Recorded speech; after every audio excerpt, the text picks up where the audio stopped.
എത്ര യോഗ്യം ആർക്കു വർണ്ണിക്കാം സ്വർഗഭാഗ്യം എത്ര യോഗ്യം ആർക്കു വർണ്ണിക്കാം ആരിൻ ഭാഗ്യമോർക്കും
സംബന്ധ ഭവനം വിട്ടുപോയെന്ന ലോക സംബന്ധ ഭവനം വിട്ടുപോയെന്ന മോക്ഷേ കൈകളാൽ തീർക്കാത്ത വീട്ടിൽ പാർത്തിടാമല്ലോ മോക്ഷേ കൈകളാൽ തീർക്കാത്ത വീട്ടിൽ പാർത്തിടാമല്ലോ.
പ്രാവിനെ പോ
ഞങ്ങളോ ക്രൂശിക്കപ്പെട്ട ക്രിസ്തുവിനെ പ്രസംഗിക്കുന്നു. ദൈവ തിരുനാമത്തിൻ്റെ മഹത്വം ഉണ്ടാകട്ടെ. നമുക്കൊരു വാക്യം വായിക്കാം. ലൂക്കോസിന് ശേഷം 15-ാം അധ്യായം. ലൂക്കോസിൻ്റെ സുവിശേഷം 15-ാം അധ്യായത്തിൽ നാം വായിക്കുന്നത്, എല്ലാം ചെലവഴിച്ച ശേഷം ആ ദേശത്ത് കഠിനക്ഷാമമുണ്ടായിട്ട് അവന് മുട്ടുവന്നു തുടങ്ങി. ലൂക്കോസിന് ശേഷം 15-ാം അധ്യായം 14-ാം വാക്യം. എല്ലാം ചെലവഴിച്ച ശേഷം ആ ദേശത്ത് കഠിനക്ഷാമം ഉണ്ടായിട്ട് അവന് മുട്ടുവന്നു തുടങ്ങി. എല്ലാം ചെലവഴിച്ചു. സമ്പന്നനായ യുവാവാണ്. എല്ലാം ചെലവഴിച്ചു. ധനസമൃദ്ധിയുള്ള കുടുംബത്തിലാണ് പിറന്നത്. അപ്പൻ നല്ല ആഠ്യത്വമുള്ളൊരു നല്ല പിതാവാണ്. അവന് തോന്നി ഈ വീട്ടിൽ സ്വാതന്ത്ര്യം പോരാ എന്ന്. അവൻ്റെ ചേട്ടൻ അപ്പൻ്റെ കൂടെ നല്ല വിനയപൂർവ്വ അനുസരണത്തോടുകൂടി ജോലി ചെയ്യുകയാണ്. ധാരാളം വയലൊക്കെ ഉണ്ട്. വയൽ ധാരാളമുണ്ട്. ആ വയലിൽ ചേട്ടൻ ജോലിക്ക് പോകും, വേലക്കാരുമുണ്ട്, കൂലിക്കാർ ധാരാളം പേരുണ്ട്, ധാരാളം നിലംപരിടങ്ങളുണ്ട്. ഒരു ദിവസം ഈ ചെറുപ്പക്കാരൻ അപ്പൻ്റെ മുമ്പിൽ ചെന്നു. അവൻ അല്പം മടിച്ചാണ് ചെന്നത്. ഒരു അനുസരണമുള്ളൊരു കുട്ടിയായിട്ട് വളർന്നു വന്നതായിരുന്നു. പക്ഷേ യൗവനപ്രായമായപ്പോഴേക്കും അവന് തോന്നി ഈ വീട്ടിൽ സ്വാതന്ത്ര്യം പോരാ എന്ന്. ഇവിടെ വേണ്ടത്ര സൗകര്യങ്ങൾ പോരാ. ഇനി ഞാനും പ്രായമായി വരികയല്ലേ, എനിക്കും വേണ്ട ഒരു സ്വാതന്ത്ര്യം. എല്ലാം അപ്പനോട് ചോദിച്ചുകൊണ്ട് ചെയ്യണം. ഇത് എളുപ്പമുള്ള കാര്യമല്ല. അവൻ പറഞ്ഞു, അപ്പാ എനിക്ക് വസ്തുവിൽ വരേണ്ടുന്ന പങ്ക് എനിക്ക് തരണം. അവൻ ഡിമാൻഡ് ചെയ്യുകയാണ്. അപ്പാ എനിക്ക് വസ്തുവിൽ വരേണ്ടുന്ന പങ്ക് എനിക്ക് തരണം. വായിച്ചേ 15-ാം അധ്യായം 11-ാം വാക്യം മുതൽ. പിന്നെയും അവൻ പറഞ്ഞത്, ഒരു മനുഷ്യന് 2 പുത്രന്മാരുണ്ടായിരുന്നു. അവരിൽ ഇളയവൻ അപ്പനോട്, അപ്പാ വസ്തുവിൽ എനിക്ക് വരേണ്ടുന്ന പങ്ക് തരണമേ എന്ന് പറഞ്ഞു. അവൻ അവർക്ക് മുതൽ പകുത്തു കൊടുത്തു. ഏറെ നാൾ കഴിയും മുമ്പേ ഇളയ മകൻ സകലവും സ്വരൂപിച്ച് ദൂരദേശത്തേക്ക് യാത്രയായി അവിടെ ദുർനടപ്പുകാരനായി ജീവിച്ച് വസ്തു നാനാവിധമാക്കി കളഞ്ഞു. എല്ലാം ചെലവഴിച്ച ശേഷം ആ ദേശത്ത് കഠിനക്ഷാമമുണ്ടായിട്ട് പാപത്തിന് വേണ്ടി ചെലവഴിക്കുന്നു. പാപത്തിന് വേണ്ടി എല്ലാം ചെലവഴിക്കുന്നു. രോഗസൗഖ്യത്തിന് വേണ്ടി ചെലവഴിക്കുന്നവരുണ്ട്, ഭോഗങ്ങളിൽ ചെലവഴിക്കുന്നവരുണ്ട്, പാപത്തിന് വേണ്ടി ചെലവഴിക്കുന്നവരുണ്ട്. പാപത്തിന് വേണ്ടി യൗവനക്കാരൻ പാപത്തിന് വേണ്ടി ചെലവഴിച്ചു. അവനപ്പനോട് പറഞ്ഞു, അപ്പോൾ എനിക്ക് വസ്തുവിൽ വരേണ്ടുന്ന പങ്ക് എനിക്ക് തരണം, എനിക്ക് അവകാശപ്പെട്ട വീതം എനിക്ക് തരണം, എനിക്ക് അവകാശപ്പെട്ട എൻ്റെ ഷെയർ എനിക്ക് തരണം. അപ്പൻ അമ്പരപ്പോടെ മുഖത്തേക്ക് നോക്കി. അതിൻ്റെ ഭാവനയാണ്. എന്തായി മോനിങ്ങനെ ആയിപ്പോയത്, ഇവനെന്ത് പറ്റി? അപ്പൻ മനസ്സിലാകുന്നില്ല ഇവൻ എന്ത് പറ്റി. അപ്പൻ എല്ലാം വീതിച്ച് കൊടുത്തു. സ്വത്തെല്ലാം പകുതിച്ച് കൊടുത്തു. എല്ലാം വീതിച്ച് എല്ലാം സ്വരൂപിച്ച് അവൻ ആ സ്വത്തുമെല്ലാമായി ബാഗ് നിറയെ, അവൻ്റെ സൂട്ട് കേസ് നിറയെ രൂപയും പിന്നെ മറ്റൊരു സൂട്ട് കേസിൽ അവൻ്റെ ഡ്രസ്സും ഒക്കെ ആയിട്ട് അവൻ ആ വീട്ടിൽ നിറങ്ങുകയാണ്. ഭാവനയിൽ നിങ്ങളെ രംഗം ഒന്ന് കണ്ടു നോക്കൂ. അപ്പൻ നിറകണ്ണുകളോട് നോക്കി നിൽക്കുകയാണ്. എൻ്റെ മോൻ എന്ത് പറ്റി കർത്താവേ നിലവിളിച്ചുകൊണ്ട് നിൽക്കുകയാണ്. അമ്മയ്ക്ക് ബോധം കെട്ടി വീഴാതിരിക്കാൻ തൂണിനെ കെട്ടിപ്പിടിച്ചുകൊണ്ട് നിൽക്കുകയാണ്. ആ വീട്ടിൽ നിന്ന്, സന്തോഷമുള്ള ആ വീട്ടിൽ നിന്ന്, ഐക്യമുള്ള ആ വീട്ടിൽ നിന്ന് ആ യൗവനക്കാരൻ ഇറങ്ങി. അവൻ നോക്കി, അപ്പൻ കരയുന്നു, അമ്മയും ഏങ്ങലടിക്കുന്നു. ഒരു നിമിഷം അവൻ നോക്കി, തിരിച്ചു പോയാലോ, വീട്ടിലേക്ക് തിരിച്ചു പോയാലോ, അപ്പനും അമ്മയും കരയുന്നല്ലോ. പെട്ടെന്ന് അവൻ അപ്പുറം ലോകത്തേക്ക് നോക്കി. സുഖിക്കാൻ പറ്റിയ ലോകം, മേളിക്കാൻ പറ്റിയ ലോകം, സന്തോഷത്തോടെ ജീവിക്കാൻ പറ്റിയ ലോകം, വരുവീൻ സന്തോഷിക്കൂ എന്ന് വിളിക്കുന്ന ലോകം. അവൻ ആ ലോകത്തിൻ്റെ ഇമ്പങ്ങളിലേക്ക് നോക്കി. ലോകം അവന് മാടി വിളിക്കുന്നു. സുഖഭോഗങ്ങൾ അവനെ മാടി വിളിക്കുന്നു. സുഖസന്തോഷങ്ങൾ അവനെ മാടി വിളിക്കുന്നു. ജഡീക ഇമ്പങ്ങൾ അവനെ മാടി വിളിക്കുന്നു. അവൻ സ്വന്തം ശരീരത്തിലേക്ക് നോക്കി. എങ്ങനെയും ജീവിക്കാൻ പറ്റിയ പ്രായം, നല്ല ചോരക്കൊഴുപ്പുള്ള പ്രായം, നല്ല ഓജസ്സിട്ട പ്രായം, ഏതു വിധത്തിലും ജീവിക്കാൻ മതിയായ പ്രായം. അവൻ പിന്നെ പുറകോട്ട് നോക്കിയില്ല. അവൻ വേഗം നടന്ന് ഓരോ സ്റ്റെപ്പും ഓരോ ചുവടും അവൻ അകന്നകന്ന് പോയിക്കൊണ്ടിരിക്കുകയാണ്. അപ്പൻ്റെ വീട്ടിൽ നിന്ന് ഓരോ ചുവട് അകന്നകന്ന് പോയിക്കൊണ്ടിരിക്കുകയാണ്. പ്രിയപ്പെട്ടവരെ, ആ രംഗം നിങ്ങൾ മനസ്സിൽ കണ്ടാൽ നിങ്ങൾക്കറിയാമോ, നിങ്ങൾക്ക് മനസ്സിലാകും ഞാനും ഓരോ ചുവട് ദൈവത്തിൽ നിന്ന് അകന്നുകൊണ്ടിരിക്കുകയാണോ എന്ന്. അപ്പൻ തന്ന വിഭവങ്ങളെല്ലാം സമാഹരിച്ചുകൊണ്ട് ഞാൻ നടന്നു പോവുകയാണോ?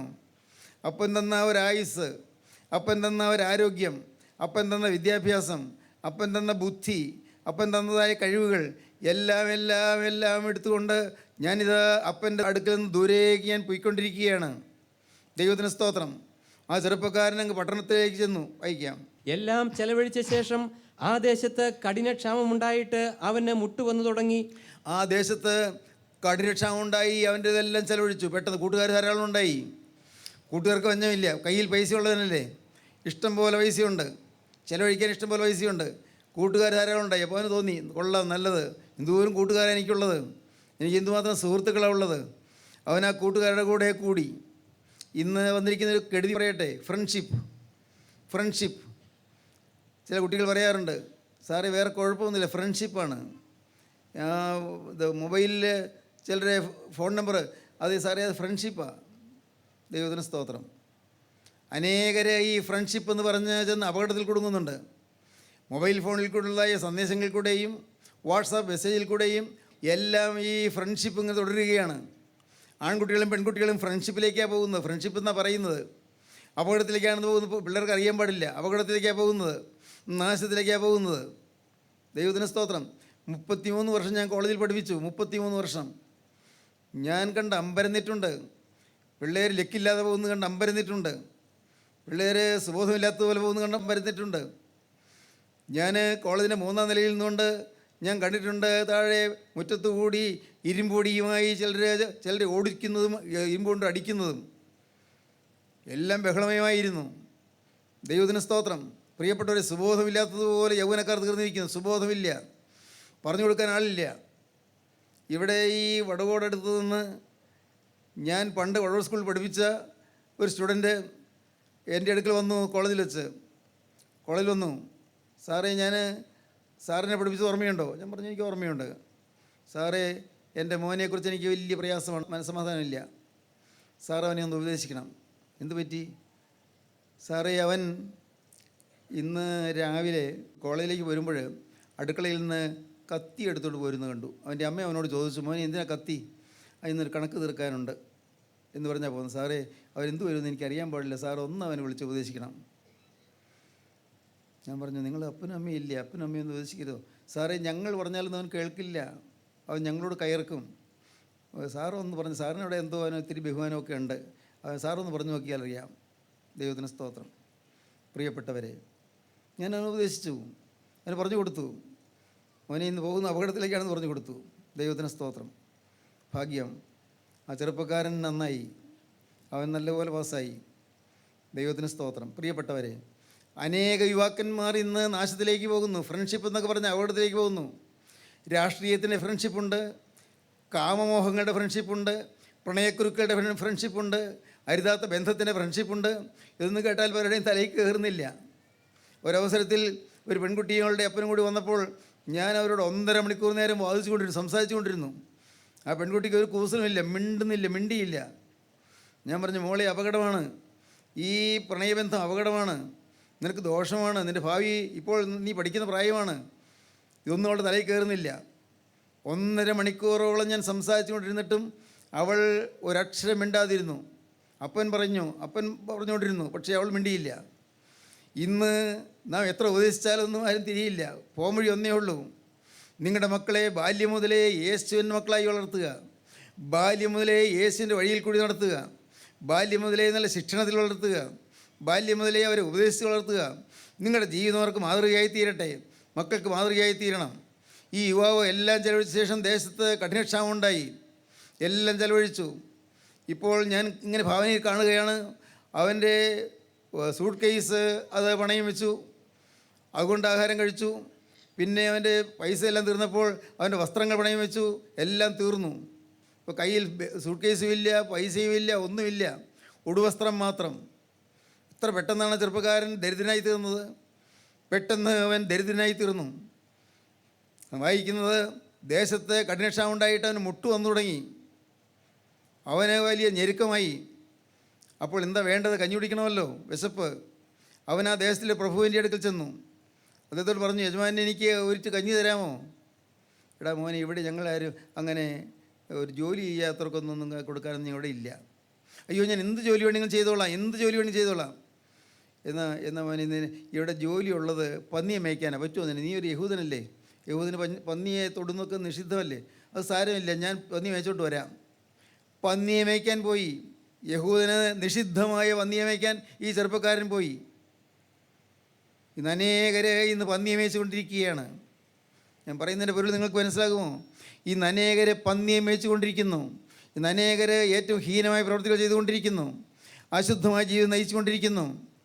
സ്വന്തം ഭാര്യ ഇരിക്കെ അന്യ സ്ത്രീകളിലേക്ക് മോഹം പോകുന്നു. സ്വന്തം ഭർത്താവിരിക്കെ അന്യ പുരുഷന്മാരിലേക്ക് ആകൃഷ്ടരായി പോകുന്നു. നാശം അടുത്ത് വന്നിരിക്കുന്നു. ആരും ഇതൊന്നും ഗൗരവമായിട്ട് എടുക്കുന്നില്ല. ഇതിനെക്കുറിച്ചൊന്നും പറയുവാൻ ഇന്ന് ആരുമില്ല. ഇതിനെക്കുറിച്ചൊന്ന് പ്രബോധിപ്പിക്കുവാനോ ഉപദേശിക്കുവാനോ ഒന്നും ആരുമില്ല. ഇന്ന് ഇതിനെക്കുറിച്ച് ജനത്തെ ഒന്ന് ബോധവൽക്കരിക്കാൻ ആരുമില്ല. പ്രിയപ്പെട്ടവരെ, ഞാൻ നിങ്ങൾ ചോദിക്കട്ടെ, നിങ്ങൾക്ക് ഒരു ഉത്തരവാദിത്വ ബോധം തോന്നുന്നുണ്ടോ? കർത്താവേ, ഞാൻ നിൻ്റെ വേല ചെയ്തു കൊള്ളാം, എൻ്റെ കുടുംബത്തിൽ തുടങ്ങിക്കൊള്ളാം, എൻ്റെ കുടുംബത്തിൽ എൻ്റെ മക്കളിലെ തുടങ്ങിക്കൊള്ളാം, എൻ്റെ മക്കൾ നാനാവിധമായി പോകാതെ ഞാൻ നോക്കിക്കൊള്ളാം. കർത്താവെ, അവരെ നേരായ വഴിയിൽ കൂടി ഞാൻ നയിച്ചു കൊള്ളാം. കർത്താവെ, മറ്റനേകം പേര് സുബോധമില്ലാത്തവരെ പോലെ നാശത്തിലേക്ക് ഒഴുകിക്കൊണ്ടിരിക്കുന്നു. സുബോധം നഷ്ടപ്പെട്ടു പോയിരിക്കുന്നു. ഇന്ന് സുബോധമില്ലാത്തൊരു തലമുറ. ദൈവത്തിന് സ്തോത്രം. പലതരത്തിലുള്ളതായ ദുശ്ശീലങ്ങളുടെ അടിമകളായ തലമുറ, വക്രതയും കോട്ടമുള്ളൊരു തലമുറ. ഈ തലമുറയിൽ കർത്താവെ, ഞാനൊരാൾ ഒരു വിശുദ്ധനായി നിൽക്കും. ഹല്ലേലൂയ, ദൈവത്തിന് സ്തോത്രം. അതൊരു വലിയ വെല്ലുവിളിയാണ്. ഈ നശിച്ചു പോകുന്ന തലമുറയിൽ ഞാൻ ഒരാൾ വിശുദ്ധനായി നിൽക്കും. ഞാൻ ഒരാൾ യേശുവിൻ്റെ ഒരു പ്രതിനിധിയായിട്ട് നിൽക്കും. ഞാൻ ഒരാൾ യേശുവിൻ്റെ ഒരു അംബാസഡറായി നിൽക്കും. ഞാൻ ഒരാൾ യേശുവിൻ്റെ ശിഷ്യനായി നിൽക്കും. ഞാൻ ഒരാൾ വിശുദ്ധിയുടെ പ്രവാചകനായി നിൽക്കും. ദൈവത്തിന് സ്തോത്രം. അതാണ് സമർപ്പണം എന്ന് പറയുന്നത്. ജീവിതത്തിൽ അങ്ങനെ സമർപ്പണം എടുക്കണം. കർത്താവേ, നശിച്ചു പോകുന്നൊരു തലമുറ, കുടുംബങ്ങൾ മുടിഞ്ഞുകൊണ്ടിരിക്കുന്നു, തറവാടുകൾ മുടിഞ്ഞുകൊണ്ടിരിക്കുന്നു. ഒരു കാലത്ത് സമ്പൽസമർത്ഥമായ തറവാടുകളിൽ നിന്ന് മുടിഞ്ഞുകൊണ്ടിരിക്കുന്നു. ഒരു കാലത്ത് നല്ല ആഠ്യത്വം ഉണ്ടായിരുന്ന ആഭിജാത്യമുള്ള തറവാടുകളിൽ നിന്ന് ഒടിഞ്ഞുകൊണ്ടിരിക്കുന്നു. കർത്താവേ, ഇതിന് കാരണം അവിടെയുള്ളവർ പാപത്തിലേക്ക് പോയിരിക്കുന്നതാണ്. പാപം, അഴുക്കായ ബന്ധങ്ങൾ, അശുദ്ധമായ ജീവിതങ്ങൾ, ആരും ചോദിക്കാനില്ലാത്തതുപോലെ ഇന്ന് തോന്നിയതുപോലെ ജീവിക്കുന്ന അനേകം ആളുകൾ. ആ ചെറുപ്പക്കാരൻ അവസാനം പന്നിയെ മേയ്ക്കാൻ പോയി. പന്നിയെ മേയിച്ചു. പാടില്ലാത്തതാണ് ചെയ്തത്. യഹൂദിന് പന്നി നിഷിദ്ധമാണ്. പക്ഷേ പന്നിയെ മേയിച്ചിട്ട് വന്നു. കഞ്ഞി കിട്ടിയില്ലെന്ന് പറയാൻ ഒക്കെയില്ല. പക്ഷേ ഈ ചുട്ടുപഴുത്ത ഇരുമ്പിലേക്ക് വെള്ളം ഒഴിച്ചാൽ ചീറിപ്പോകുന്നത് പോലെ വിശപ്പ് ആളി കത്തുകയാണ് ചെയ്തത്. വിശപ്പിന് മതിയായില്ല. എന്നാൽ പിന്നെ ഒരു കാര്യം ചെയ്യാം, പന്നിക്ക് തവിട് കൊടുക്കുന്നുണ്ടല്ലോ, ആ തവിടിൽ നിന്ന് കുറച്ച് വാരി തിന്നാം. പന്നി തിന്നതിൻ്റെ ഇടയ്ക്കിൽ നിന്ന് ആ തവിട് വാരി എടുക്കാൻ തുടങ്ങിയപ്പോഴേക്കും കിട്ടിയില്ല. പന്നി തേറ്റ കൊണ്ട് തട്ടി, അവൻ്റെ കൈ മുറിഞ്ഞത് ഫലം. എന്ത് വാക്യം കേൾക്കണമോ? പന്നി തിന്നുന്ന വാളവര കൊണ്ട് വയറു നിറപ്പാൻ അവൻ ആഗ്രഹിച്ചു, എങ്കിലും ആരും അവന് കൊടുത്തില്ല. അപ്പോൾ സുബോധം വന്നിട്ട് അവൻ, എൻ്റെ അപ്പൻ്റെ എത്ര കൂലിക്കാർ ഭക്ഷണം കഴിച്ച് ശേഷിപ്പിക്കുന്നു. അപ്പോൾ സുബോധം വന്നു. അവന് സുബോധം വന്നു. ദൈവത്തിന് സ്തോത്രം. അപ്പോൾ സുബോധം വന്നു. ഇത്രയും കാലം സുബോധമില്ലായിരുന്നു. അനേകർക്കൊന്നും സുബോധമില്ല. പ്രാർത്ഥനയുണ്ട്, നമസ്കാരങ്ങളുണ്ട്, പള്ളിയുണ്ട്, സൺഡേ സ്കൂളുണ്ട്, യുവജന പ്രസ്ഥാനങ്ങളുണ്ട്, സ്ത്രീ സമാജങ്ങളുണ്ട്, എല്ലാ ആത്മീയ പ്രവർത്തനങ്ങളുമുണ്ട്, കൺവെൻഷനുകളുണ്ട്, നല്ല പണ്ഡിതന്മാരായ കൺവെൻഷൻ പ്രാസംഗികരുണ്ട്, നല്ല സെമിനാരികളുണ്ട്. എന്തിനാ കുറവ്? പക്ഷേ സുബോധം മാത്രമില്ല. സുബോധം പോയി. സ്നേഹിതരെ, നിങ്ങൾക്ക് മനസ്സിലാകുന്നുണ്ടോ? സുബോധം പോയി. ദൈവത്തിന് സ്തോത്രം. ഒരാത്മാവിന് സുബോധം ഒന്ന് കിട്ടിയിരുന്നെങ്കിൽ, നിങ്ങളിന്ന് ഈ വചനം കേട്ടുകൊണ്ടിരിക്കുമ്പോൾ ആത്മാവിന് സുബോധം കിട്ടിയിരുന്നെങ്കിൽ എത്ര നന്നായിരുന്നു. സുബോധം വന്നിട്ട് അവൻ ചിന്തിക്കുകയാണ്. ഒന്ന്, എൻ്റെ അപ്പൻ. സുബോധം വന്നപ്പോൾ ഉണ്ട് ഒന്നാമത്തെ ചിന്ത, എൻ്റെ അപ്പൻ. രണ്ട്, എൻ്റെ അപ്പൻ്റെ എത്ര കൂലിക്കാർ നിന്ന് ശേഷിപ്പിക്കുന്നു. എൻ്റെ അപ്പൻ, എൻ്റെ അപ്പൻ്റെ കൂലിക്കാർ. എല്ലാം മറന്ന് ജീവിക്കുകയായിരുന്നു. അപ്പനെ മറന്നു, കൂലിക്കാരെ മറന്നു, അവരുടെ സുഭിക്ഷ ജീവിതം മറന്നു. ഒന്ന്, എൻ്റെ അപ്പൻ. സുബോധം വന്നു. രണ്ട്, സുബോധം വന്നപ്പോൾ എൻ്റെ അപ്പൻ്റെ എത്ര കൂലിക്കാർ.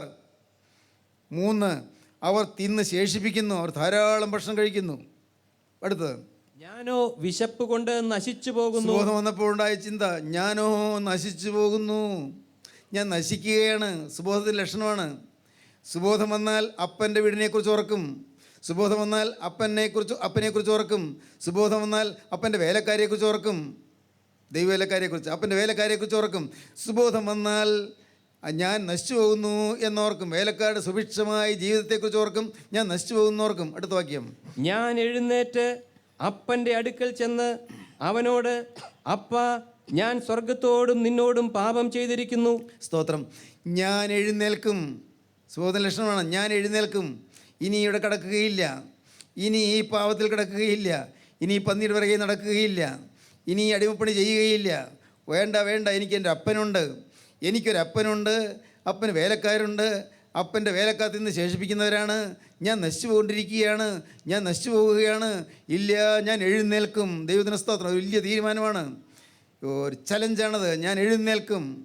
വലിയ ഡിസിഷനാണ്, വലിയ ആർഡൻ ഡിസിഷനാണ്, ശക്തമായ തീരുമാനമാണ്. ഞാൻ എഴുന്നേൽക്കും. എന്നിട്ടോ ഞാൻ അപ്പൻ്റെ അടുക്കിലേക്ക് പോകും. അത് അടുത്ത തീരുമാനം. ഞാൻ എഴുന്നേൽക്കും, ഞാൻ അപ്പൻ്റെ അടുക്കിലേക്ക് പോകും. പിന്നെ അപ്പ ഞാൻ സ്വർഗത്തോടും നിന്നോടും പാപം ചെയ്തിരിക്കുന്നു. ഞാൻ അപ്പനോട് പറയും, അപ്പ ഞാൻ നിന്നോടും പാപം ചെയ്തു പോയി, സ്വർഗത്തോടും പാപം ചെയ്തു പോയി. ഇനി നിന്റെ മകൻ എന്ന പേരിന് ഞാൻ യോഗ്യനല്ല. ഇനി നിന്റെ മകൻ എന്ന പേര് ഞാൻ യോഗ്യനല്ല. നിന്റെ കൂലിക്കാരിൽ ഒരുത്തനെ പോലെ എന്നെ ആക്കണമേ എന്ന് പറയും എന്ന് പറഞ്ഞു. സ്തോത്രം. വിനയപ്പെട്ടു. അപ്പൻ്റെ മോനായിട്ട് ഇനി ജീവിക്കാൻ സാധ്യമല്ല. സ്വത്തെല്ലാം കൊണ്ടുപോയില്ലേ, കളഞ്ഞു പോയില്ലേ, തീർന്നല്ലോ. ഇനി മോനായിട്ട് നിൽക്കാൻ പറ്റുകയില്ല. അപ്പോൾ നിന്റെ കൂലിക്കാരിൽ ഒരാളെ പോലെ കരുതിയാൽ മതി. ദൈവത്തിന് സ്തോത്രം. സഹോദരങ്ങളെ, യഥാർത്ഥമായ പശ്ചാത്താപം വന്നു, യഥാർത്ഥമായ മാനസാന്തരം വന്നു. ഇന്ന് വാക്കുകൾ കേൾക്കുമ്പോൾ നിങ്ങൾ എന്തിനെല്ലാമായി ചെലവഴിച്ചുവോ നിങ്ങളുടെ ജീവിതം? ഇത്രയും കാലം എന്തിനെല്ലാം നിങ്ങൾ ചെലവഴിച്ച് കളഞ്ഞോ നിങ്ങളുടെ ജീവിതം? ഇന്ന് നിങ്ങൾ അപ്പൻ്റെ സ്നേഹത്തെക്കുറിച്ച് ഓർക്കുക, അപ്പൻ്റെ ഭവനത്തെക്കുറിച്ച് ഓർക്കുക, അപ്പൻ്റെ വേലക്കാരെക്കുറിച്ച് ഓർക്കുക. ദൈവത്തിന് സ്തോത്രം. അപ്പൻ്റെ വേലക്കാരുടെ പദവിയെക്കുറിച്ച് ഓർക്കുക, അവരുടെ സുഭിക്ഷതയെക്കുറിച്ച് ഓർക്കുക. ഞാൻ എഴുന്നേൽക്കുമെന്ന് തീരുമാനിക്കുക, അപ്പൻ്റെ അടുക്കലേക്ക് പോകുമെന്ന് തീരുമാനിക്കുക. സംശയിക്കേണ്ട. എഴുന്നേറ്റ് പോയി. അവൻ പോയി. അവൻ ദൂരെ നിന്ന് പറഞ്ഞുകൊണ്ട് വരികയാണ്. പിച്ചി കീറിയ അവൻ്റെ വസ്ത്രം, എല്ലും തോലുമായ അവൻ്റെ ശരീരം, ചുക്കിച്ചുളിഞ്ഞ അവൻ്റെ ശരീരം, മെലിഞ്ഞുണങ്ങിയ ശരീരം, തലമുടിയെല്ലാം ഇങ്ങനെ പല നാളായി എണ്ണ കാണാത്തത് കൊണ്ട് അതിങ്ങനെ പാറിപ്പറക്കുന്നു. ഒരു ഭ്രാന്തനെ പോലെ അവൻ ഓടുകയാണ്. ഓടുമ്പോൾ എന്തോ പറഞ്ഞുകൊണ്ട് ഓടുന്നു. എന്താണെന്ന് പലർക്കും മനസ്സിലായില്ല. ശ്രദ്ധിച്ചവർക്ക് മനസ്സിലായി. അപ്പോൾ ഞാൻ നിന്നോട് സ്വർഗത്തോടും പാപം ചെയ്തു പോയി, നിൻ്റെ മകനെന്ന പേര് ഞാൻ യോഗ്യനല്ല, നിൻ്റെ കൂലിക്കാൽ ഒരുത്തിനെ പോലെ ആക്കണമേ എന്ന് പറഞ്ഞുകൊണ്ടാണ് ഓടുന്നതെന്ന് ആൾക്ക് മനസ്സിലായി. ആരാണ് ഈ പോകുന്നത്? ഏതോ ഭ്രാന്തനാണെന്ന് ആളുകൾ വിചാരിച്ചു. ദൈവത്തിന് സ്തോത്രം. എന്നാൽ ഇവരങ്ങ് വീടിനോടെടുത്തപ്പോൾ ഇത് പറഞ്ഞുകൊണ്ടേയാണ് ചെല്ലുന്നത്. അപ്പൻ കേട്ടു, ഇതെൻ്റെ മോൻ്റെ ശബ്ദമാണല്ലോ, എൻ്റെ മോൻ്റെ ശബ്ദം പോലെ ഇരിക്കുന്നല്ലോ. അപ്പൻ ചെവിയോർത്തു, എൻ്റെ മോൻ വരുന്നുണ്ടല്ലോ. അപ്പൻ ഓടിയിറങ്ങി. അപ്പൻ ഗേറ്റ് കടന്നു. അപ്പൻ റോഡിലേക്ക് നോക്കിയേ മോൻ്റെ വരവ്. അപ്പനങ്ങ് മുന്നോട്ട് നീങ്ങി ചെന്നപ്പോഴേക്കും അവൻ ഓടി വന്ന പാടെ അവൻ പറഞ്ഞു, അപ്പാ ഞാൻ നിന്നോട് സ്വർഗത്തോടും പാപം ചെയ്തു പോയി, നിൻ്റെ മകൻ എന്ന പേര് ഞാൻ യോഗ്യനല്ല.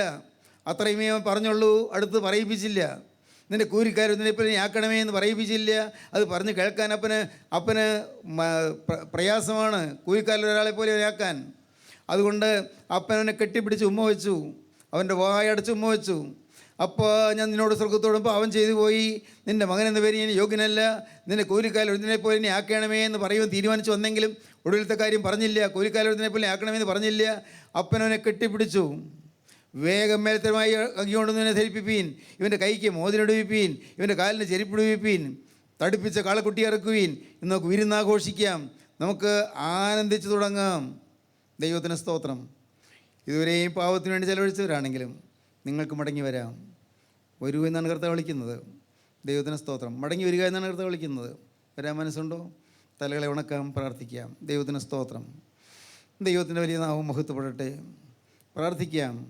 ഹൃദയം ദൈവസന്നിധിയിൽ പകരുക. കർത്താവേ, അബദ്ധങ്ങൾ പറ്റിപ്പോയി കർത്താവേ, സമയങ്ങൾ പാഴാക്കിപ്പോയി കർത്താവേ, ആരോഗ്യം അസ്തമായതിന് ചെലവഴിച്ചു പോയി കർത്താവേ, ദൈവമേ എനിക്കുള്ളതായി പണം ചെലവഴിച്ചു പോയി, നഷ്ടത്തിന് ചെലവഴിച്ചു പോയി കർത്താവേ, വിലപ്പെട്ട സമയങ്ങളാണ് ഞാൻ നഷ്ടപ്പെടുത്തിയത് കർത്താവേ. എൻ്റെ ദൈവമേ, ഞാൻ അപ്പനെ വിട്ട് ഓടി ഓടി അകന്നുപോയി, എല്ലാം ചെലവഴിച്ചു കർത്താവേ.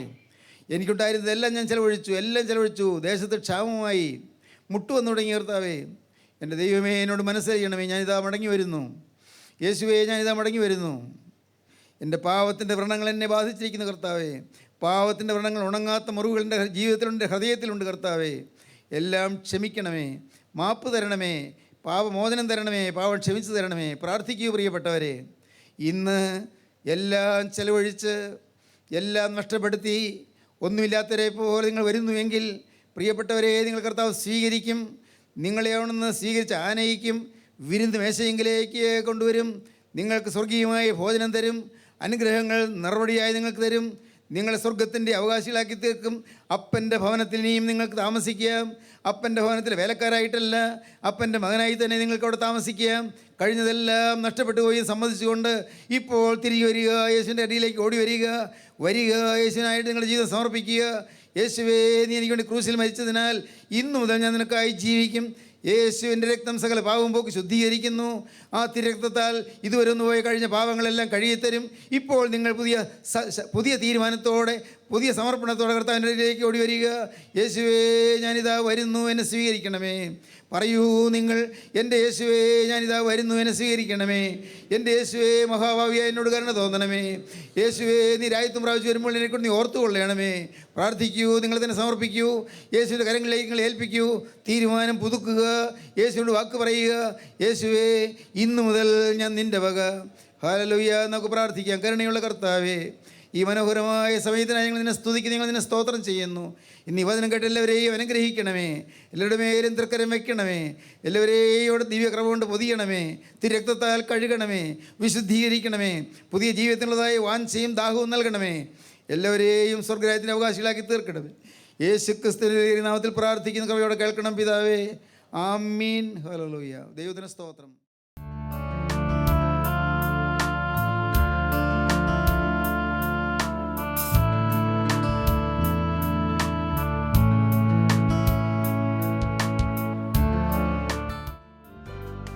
അമൃതധാര എല്ലാ ശനിയാഴ്ചയും രാവിലെ 6:30 മുതൽ 7 മണി വരെ നിങ്ങളുടെ സൂര്യ TV-യിൽ.